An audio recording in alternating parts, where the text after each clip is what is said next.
Hello there, everyone. TheAndrata here, and welcome back to episode 95 of our Enigmatica 6 Let's Play series, where today I think we're going to wrap up our Astral Sorcery adventures. If we look into our quest book here at Astral Sorcery, we've done pretty much most everything, outside of making some tools. Celestial gateways are really cool. If you've never used one of these, you build two of them, and they're kind of like our waystones, but like much cooler because you like zoom through the stars to your teleport point, which is really cool. So that's a celestial gateway, and if we make one, we get one. It also requires a platform to be built. The ritual anchors, like I was talking about in the last time, is for moving a ritual from a place where it wouldn't otherwise fit. So like you can place it underground or out of view of the sky, whatever. Shifting stars is how you change your attunement. So you use the shifting star and consume it essentially, and it will reset your levels for your attunement for your perks that you have. So if we look in here, we have 18 levels. We could reset that back to 0, and then we could attune ourselves to something else. The irradiant star is the same thing, but it doesn't reset your levels. It allows you to keep your levels, and you can just change your attunement. And then the resplendent prism sounds like it just it randomly rolls with enchants that are beneficial to the user, and you can wear it and get enchants. And then outside of that, we have the observatory, which would allow us to see some of the other constellations that are out there, the dim ones. But I think I'm going to take a break from Astral Sorcery. It's been about, I don't even know, 8 episodes now or so on Astral Sorcery. I don't want to burn y'all out, so let's go ahead and move on to something else. And I think that's something else I want to move on to is, well, blood magic. With our spell book over here, we set ourselves up with a self-healing ability where we get regeneration like 6 or something like that. Yeah, for 20 seconds. And we can, stab ourselves a lot with our Sacrificial Knife and do good with blood magic. So I think that's where we're going to go. So let's grab our quest book. Let's clear out our to-do list. I promise eventually we are going to get in a mechanism for the fission and fusion reactors. It's probably going to be our next batch of episodes here. But I want to be able to take time to read and understand exactly how that works for you guys so that we can get it set up properly. Anyway, blood magic. Let's start here. Welcome to Blood Magic, a mod that, like many others in the grand tradition of magic, finds its source in the essence of living things or even the demonic powers animating the dead. This life essence, shortened as LP, will power grand rituals and powerful magics. Blood magic is currently in beta and as such is incomplete at this time. More quests will be added as content is added. Be sure to check the book regularly as it too is a work in progress. So the first things that we need is an area for blood magic. And here is my thoughts on this, okay? So we have all these rooms, right? Which are really cool, but blood magic is like taboo. It's like the thing that you don't want people to know that you're doing blood magic, right? So my thought process was going to be to, like, if we do a 5x5, and if we make a hidden room using the RF shield projectors set to being on the marble bricks so that no one knows that this is here, and then you step back into this and you enter into a room that is like all Blackstone and dark and evil looking. I think that would be kind of cool. So that's what I'm going to do. So let's clear out this area and get ourselves a nice space to work in. I don't know how much room we're going to need, but I know that like the higher tiers of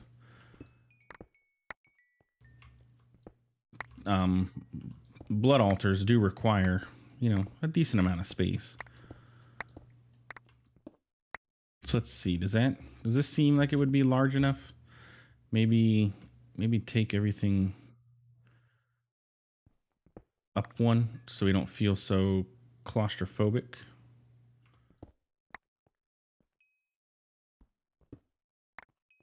that sound good? Oh, okay. There is a water pillar thing. Scoria. Just to cover it for now, and then we will eventually, you know, we're going to swap this out for some different looking stone that more thematically fits blood magic. I just need to fill in these areas.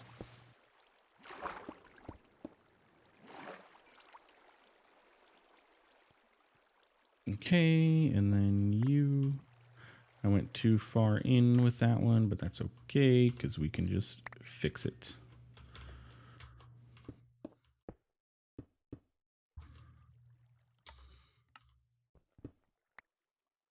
Okay, so if we look at that, how does that look? Does this look like sufficient space for blood magic? Especially if we swap out the ceiling. Like, let's look at for like a Blackstone. Do we have any Blackstone? No, we could go into the Nether and probably get Blackstone, though, fairly easily. Yeah, let's go do that. I think Blackstone would look cool. We're also going to need RF shield projector.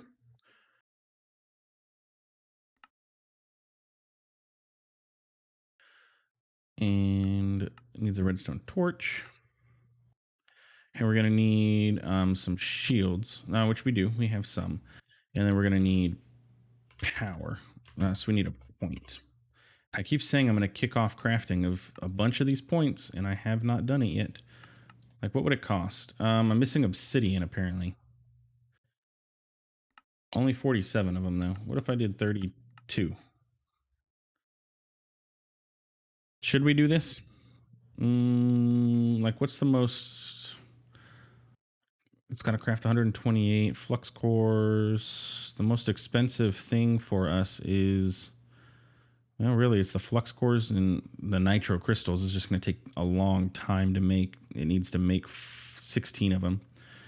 But let's just clog our system up and start making stuff. Yeah. Okay, so if we take this and we put the shield projector down here, and then we set up our shield templates,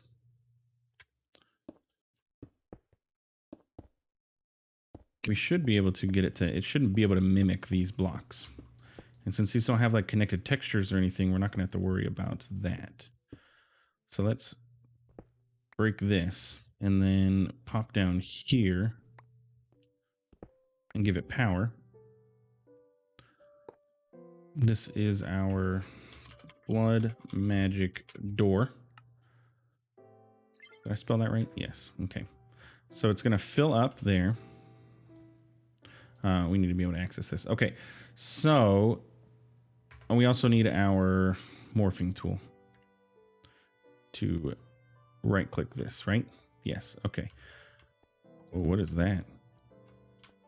Interesting. So what we want it to do is shield mimic from the supplied block. And then if I put a brick in there,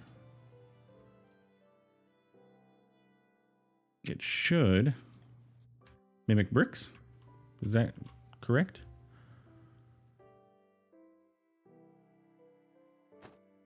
Mimic. There we go. And then we can allow entities, anything that comes in can pass. But you would never know now. Look. Oh, what's that back there? Nothing. It's just an empty room. It has not been set up yet for anything. Huh. Oh, well, what do we do? Oh, man, this guy's a devil. He's doing some blood magic and stuff back here. It's not good. Yeah, I like that idea. Completely hidden for our taboo blood magic. So let's go to Old Home. We need to go to the Nether and go get some Blackstone. I think that's going to look the best in this. I hope you all agree, because that's what we're doing. And we should be able to find Blackstone. Like, let me out of here. There should be Blackstone, like, towards the bottom. Correct? This is generally where Blackstone is found.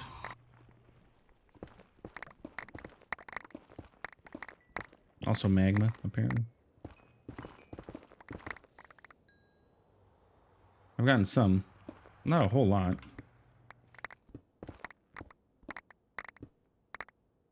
And don't have it added to my dank either. Let's just keep going down. And we're at bedrock. Blackstone.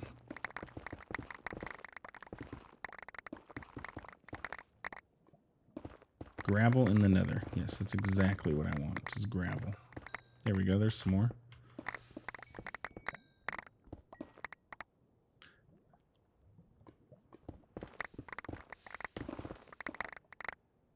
I'm just making a mess in the nether right now.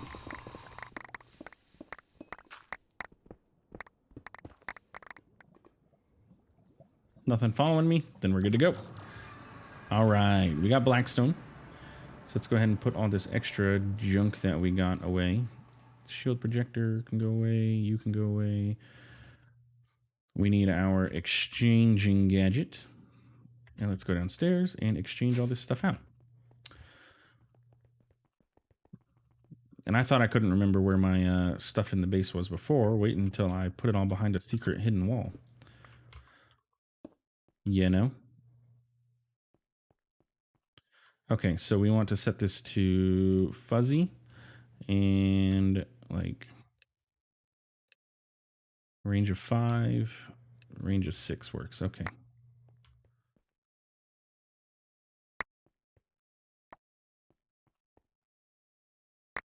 Should we have done Blackstone bricks or something instead of just, you know, plain Blackstone? Probably. Let me get this all exchanged and then we will probably exchange it again for a different material.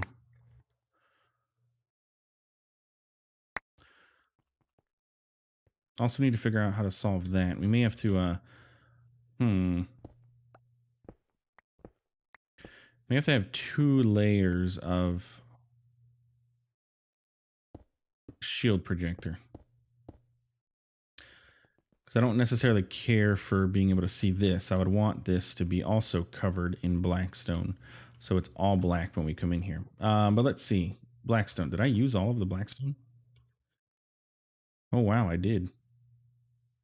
I don't have any in my dank. Blackstone, Obsidian. Okay, well, that did not go as far as I thought it would. Any sneaky way to make this? Doesn't look like it. Nope. Mutations from a netherite bee, which we haven't even gotten a netherite bee. So I'm going to say no, there is no sneaky way to make Blackstone. Okay, well, we could make Blackstone polished. How does that look? If we polish Blackstone, how do you look comparatively? I don't know. What if we... Can you make polished Blackstone bricks? Yeah, there we go. Now that looks better.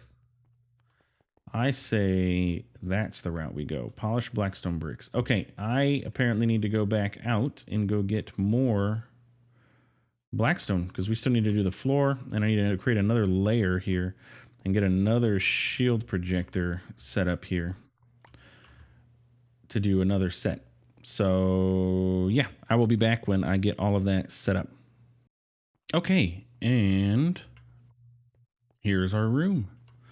Bum bum. So I set up. So we did set up another shield projector, as you can see here, and switched over to the polished Blackstone bricks. I just threw these candles down for some aesthetic purposes because, you know, candles and black magic all go together. They probably won't stay there. They'll probably end up getting moved. I don't know if this room is going to be big enough. Now that I look at it, we will have to see how this turns out with our blood magic altar. But yeah, I think we're ready to at least get started. So blood altar is the first thing that we need. The blood altar is the gateway to more powerful and grandiose rituals, which serve as an anchor for LP, causing it to have predictable and long-lasting effects in the area. It also serves as the basis for fueling your soul network, an ethereal web of souls that may be tapped into from anywhere. Anyway, you fill it with the knife, you put your stuff in it, and it will craft, and yeah, we get a book. There's a book for blood magic. Yeah, anyway. Blood altar. That's where we need to start. Now, keep in mind, as with other mods, I haven't really played too much with blood magic because, well, I haven't. So this will be a learning experience for all of us. And yeah, where is the center? Does this look like the center of the room? It looks fairly centered to me. Maybe, let's see. It's kind of hard to tell because these bricks look the same. 1, 2, 3, 4, 5.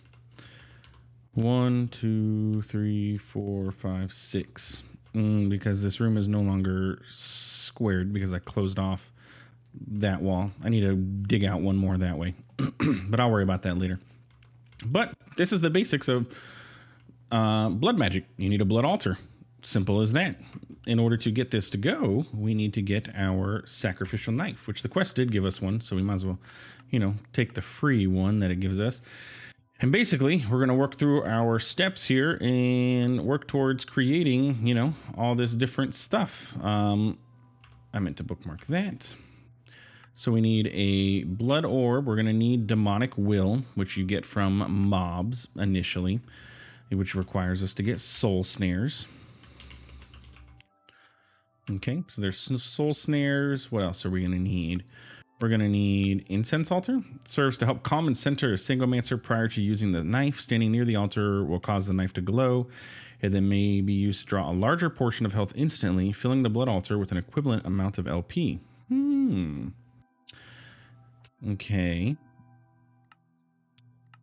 Blank slates. We're going to need those, which is just like any kind of stone inside of the altar. And yeah. So, as you can see, we click ourselves and we're taking damage. And yeah, our altar fills up with blood. If we use our healing spell and do this, we can just mash click. I cannot click fast enough to damage ourselves, and our altar is now full.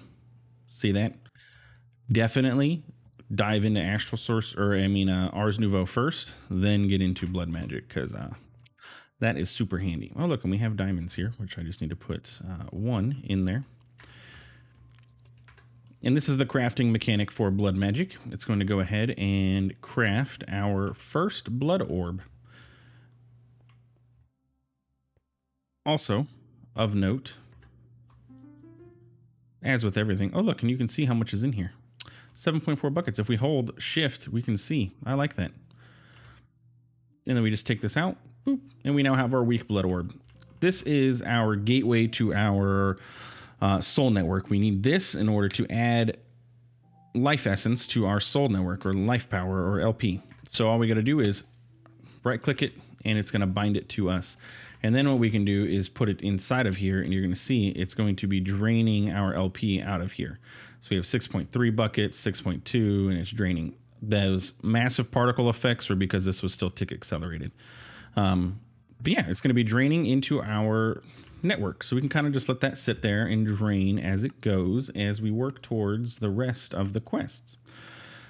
So we got a blood orb. The blood orb is a singlemancer's primary link to their soul network. Keeping an orb in your inventory will allow you to power any personal sigils. Similarly, keeping one in the blood altar will allow it to drain the LP from the altar and transfer it to the network. So basically what you want to do, you can have 2 of them. You can have one inside of your altar at all times, and then you can have one on your hand, and it's going to drain the one from your altar into your inventory. This is a charm of regeneration, which is kind of nice. It gives you regeneration 2 when active in your inventory. So they planned on you having regeneration for your stabifications. These apotheosis charms are nice. You can enchant them too, by the way, with like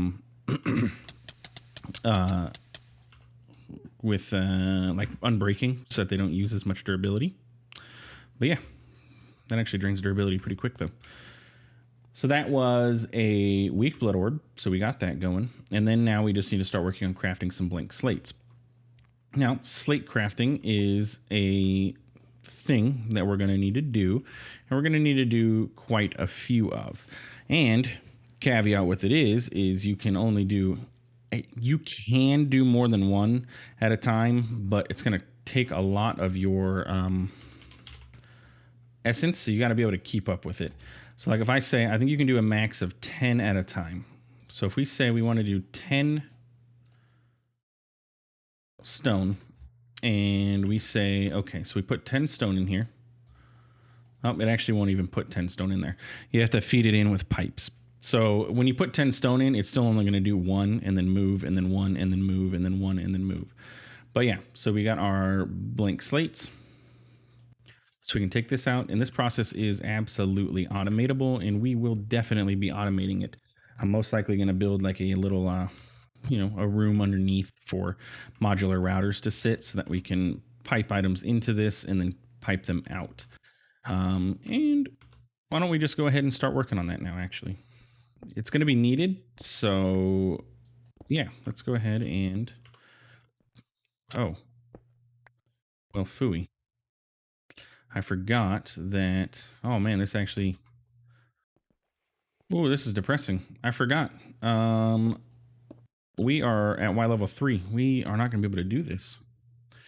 We don't have any way of breaking that bedrock and building below it. And this altar is going to go, like... We're going to have things that need to go deeper than this. So we're either going to have to raise the altar up, or... That's unfortunate. That is very unfortunate. I mean, right now we could just set up a chest until I figure out a plan for this, if I ever come up with a plan. But we could set up a chest here and a chest here, and we can get like logistical transporters with our morphing tool somewhere. Mr. Morph, where are you? Did I put you away? I did. So if we set up a logistical transporter here, and we say, okay, pull from here and pull from here, we can then put our stone into here. And I forgot, this doesn't, it doesn't filter. That's where modular routers would come in handy. It doesn't filter out that you need to take out the complete item. So let's get modular routers going. Let's get some routers. So let's get rid of these. I totally forgot about that part. Again, like I said, I have not super duper played with blood magic, so yeah. So we're gonna need 2 modular routers, right? We're gonna need 1 to send to the altar, so it's gonna pull from a chest. This is not ideal. This is not how I wanted this to look, but underground would be better. Could I get this underground? The problem comes eventually. Let's try it. Let's try it. You know what? I'm not adverse to giving it a shot. Okay, so let's try, and I mean, we have a little bit of room. We can also shrink ourselves, so we have that as a bonus ability right here. Okay, so let's say we have a router here and a router here, right? So we're gonna need some senders. Don't necessarily need Mark II, but we'll take it. So we're gonna need a sender. We're gonna need a polar. Oh, you don't know how to make sticky pistons, huh? And a polar. So just to demonstrate how this is gonna work. So we're gonna have our chest here, and we're gonna have the sender and the polar go. So the polar is going to pull from here.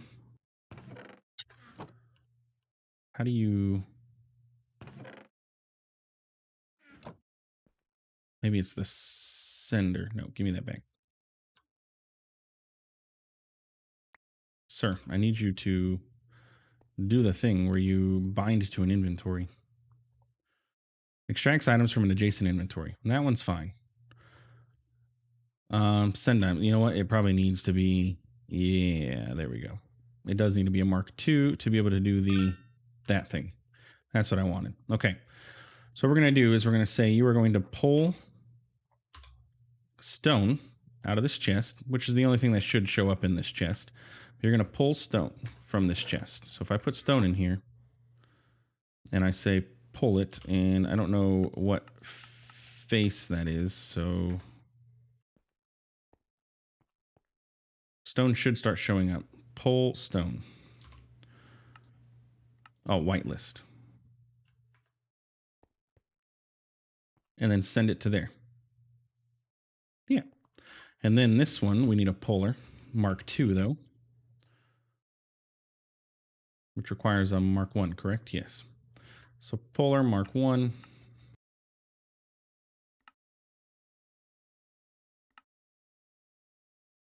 And then turns into a Polar Mark II.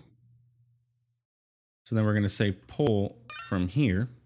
But the only thing that you're going to pull is these blank slates. I didn't mean to set that up yet, but that's okay. Get the stone out of there. Okay. So stone is going to go in here. And I don't want that many at a time. And we're probably out of essence, which is why nothing is happening. But that's okay. And then we're going to say sender, send whatever item that you pull to this chest, which is to your right. Okay.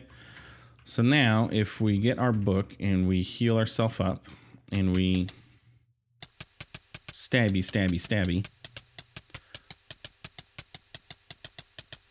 it should be working. Just keep an eye on our regeneration over there.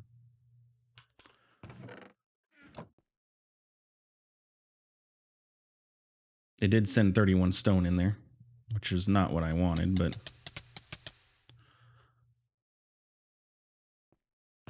and we'll see what happens. In theory, this should work. You're going to whitelist blank slates is the only thing you can take out. And 31, each blank slate costs 1,000, so we're going to need 31,000 LP, which means I'm going to have to stab myself a lot more. Let's go ahead and accelerate this, but like carefully accelerate it so that I can make sure that I can keep up with it. Because I don't want it to drain faster than I can fill, or we're going to run into an issue where it's going to stall out.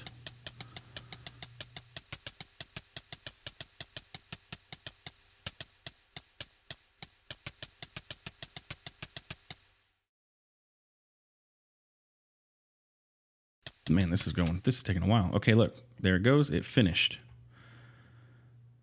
Now, yep, and it's pulling out. You can see, boop, they are pulling out of here. Can this do like more than one at a time? No, probably not. If it was a Mark II or Mark III, maybe it could. But yeah, anyway, that's a simple basic automation. You want to make sure you don't put like, because it takes 1,000 LP. So if you have a full bucket or a full buffer here, you would only want to do, 10 in here. Which I think we can fit. We can set up a regulator module so that it only sends 10 if we get a regulator. Let's see how that works. So if we set up a regulator augment onto this and we say only do 10, right? When inserting, only insert when inventory has fewer than this many of the items. So if I put 32 in here, it should only send 10 over here. So that way we always make sure before we start this, we have a full bucket. 10. And yep, it stopped. Cool. So then it will extract. Don't forget, you can kill yourself with this, by the way. So it'll extract once it hits 10, and we're going to have a bunch of blank slates, which is going to help us to upgrade to our tier 2. But we're going to end up having to elevate this altar. Yeah. Anyway, that's going to be it for this episode. So if you enjoyed what you watched, please feel free to like, comment, subscribe. Definitely give me tips on this too. I'm not super duper blood magic fancy, and yeah, that's where we're at. So thanks for stopping by. Thanks for watching, and have yourself a good one. Take it easy.